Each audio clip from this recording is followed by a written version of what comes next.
မှာမျောနေရှာသူကလေးရဲ့ဒီဆောင်ကုန်လို့ຫນွေဦးရောက်ခဲ့ရင်ပြန်ဆုံးမယ်နော်မင်းအမငယ်နဲ့ပြောခဲ့ဒီမောင်ပဲလွှမ်းရတယ်မတွေးရတာအတော်ကြာပြီပေါ့လေသူအလွမ်းပြေ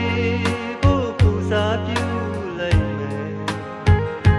စာလွာတွေပြေဖို့နေလေကိုအဖို့တော့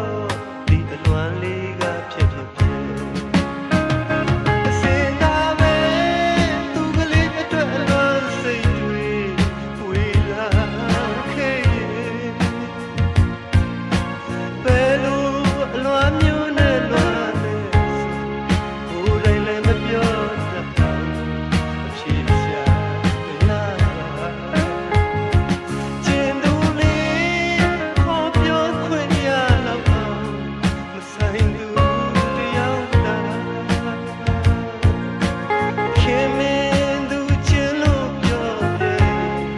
ကိုယ်တိုင်လည်းမတွေးတတ်ဘူးရင်သာဆွဲနောက်ထပ်တစ်ခါပြန်ဆုံရင်ပေါ့လေသူလေးကိုတော့ပြန်ပြီးမေးကြည့်မယ်ရင်ခုန်လာသူကိုဖြစ်လို့ပဲ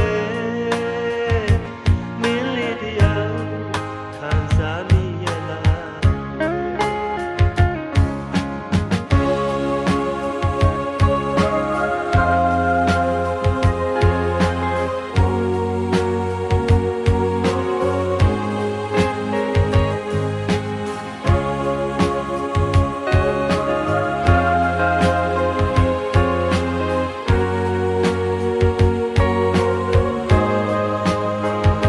အဝေးရမှာမျောနေရှာသူလေးရဲ့ဒီဆောင်ကုန်လို့ຫນွေဦးရောက်ခဲ့ရင်ပြန်ဆုံးမယ်နော်မင်းအမငယ်နဲ့ပြောခဲ့လေဒီမောင်ပဲလွှမ်းရတယ်မတွေးရတာအတော်ကြာပြီ